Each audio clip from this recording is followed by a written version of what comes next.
Welcome back, everyone. So this is part two in the James Hutchinson story. Unfortunately, we are now approaching another day of search for 6-year-old James Hutchinson. And we have some new details today about the relationship between mom and biological father, along with new details on the family dynamic of the family there with the three children, mom, and her boyfriend. So first, let's start off with the search for James Hutchinson. We are now approaching another day where they are investigating and searching for James Hutchinson. Because of the high water level of the Ohio River, they are unable to launch a full-scale discovery and recovery of, it's hard to say, but recovery of 6-year-old James Hutchinson from where the boyfriend and the mother said that they threw James's body into the river. They are using drones right now to search, and they can use small boats that are tethered to the shore with a rope to get out into some of the lining areas along the shore bank. But they can't put any divers in because, again, of the high water level. There is a very good likelihood, though, that the body may have moved downriver at this point. But that is, we don't know that for sure right now. It could still be sitting at the bottom. Fortunately, at this point for James, he is in God's hands now, and he never has to worry about a monster like his mother and her boyfriend ever being part of his life ever again. Unfortunately, the circumstances of this case are tragic, but they could have been far worse. Because according to the release, which I've read completely from the mother,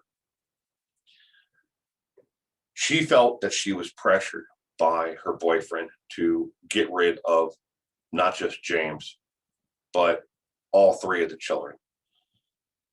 His siblings, ages 9 and 7. She was going to abandon the children there and then get rid of the car in the Ohio River, or leave all three of the kids in the car and then get rid of them. She went there that day without him, without the boyfriend, to get rid of the three children. And we learned yesterday from a very grief-stricken father, the biological father of James, that she could have turned James over to him at any point. If she couldn't take care of James anymore, all she had to do was pick up the phone. And if she couldn't pick up the phone and get a hold of him to drop James off with him, he could have left, she could have left James with his sister, who lives less than 2 miles from her home. But she drove the opposite direction to get rid of James and his siblings. The other thing that we're learning is that because of the COVID restrictions and shutdowns, that several of the outreach programs in that area, including child protective services, were limited at this time because of COVID. A lot of those who could have reached out and been there as a safety net have been furloughed to work from home and do paperwork and make phone calls and do checkups via a online network that is kind of like Zoom. Yeah, it's not perfect, but at this point in time, for every agent that they put into the field, they risk a lawsuit if they contract COVID. And that's where the state is the liability. They're trying to balance liability and then the welfare of children. And I know it's tragic. It never should have happened. There were so many ways that she could have, said, look, I have enough. I've had enough. I can't do this anymore. She could have dealt with the pressures. She could have, even if she felt that she was being pressured into getting rid of all three of her children, she could have found other ways. There are other agencies out there, other people, churches, organizations who would have stepped in and taken all three of the children off her hands, but she didn't. We also found out that, as of yesterday, that there was a lengthy battle from James's father and with his mother over the custody of James, and in the end, she was awarded primary custody of James, and he only had weekends and every other week during summer vacation and school breaks, he would go to his father's and his father's sister's home for breaks away from them. But again, they are searching for James's body, and they are not giving up hope. Another candlelight vigil is planned for tonight there in Middletown, and there's another one that they're trying to put together at Rush Park, but the authorities don't want the interference at Rush Park where James was run over. A small memorial outside of the actual Rush Park, their entrance into it, has been set up. And there is a GoFundMe account that is supposed to be starting for to help with the burial expenses of James once they recover his body. And I will certainly put that link in the description of this video, or if I do a part 3, which I most likely will once they found James's body. But now I'd like to give a statement to each and every person out there who watches my content. I am the messenger. That's it. I'm the messenger.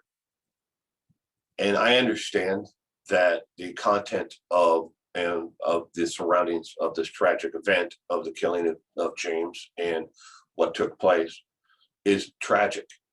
And at the beginning of the video, there is a warning that this content is not suitable for all viewers. Turning your hatred on me because I'm reporting on this content is misplaced. You don't go out and attack, Tom Brokaw because he reports the evening news to you. You don't go out and, bang on the door of Rush Limbaugh because he told you something on his radio show. Well, not anymore, but he did. It's misplaced. And if you feel that you need to unsubscribe, drop your support of my content, please, by all means, do it. Because in the end of the day, I am responsible for bringing forth these accounts to you. And as much as it saddens me that you feel you need to leave over me actually giving you the factual evidence around a case is tragic if it is, and as it is, I'm sorry. I'm sorry for only that. And I think your loyalty and your hatred is being misplaced. If you want to follow somebody else, by all means, do it. I'm not here to convince you of anything. I've given you the facts, and you can make up your own mind. The same way with everything. I've never asked you for a dollar of your money. I've never asked you to believe 100% of what I have to say. And I've never, ever come to you and said, this is what you have to believe. So again, goodbye to each and every one of you who have posted a comment that you're leaving. You don't have to do that. Just leave. I will miss you. And that is the honest to goodness truth. I will miss you once you're gone. But I can't stop you. I never asked you to subscribe. I never asked you to support my content. But I will not be held hostage and be restricted on what content I cover on this channel because you feel it to be inappropriate. That's life, ladies and gentlemen. Make up your own mind. Spend your dollar where you feel you need to.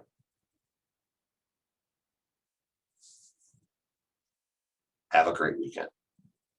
God bless each and every one of you.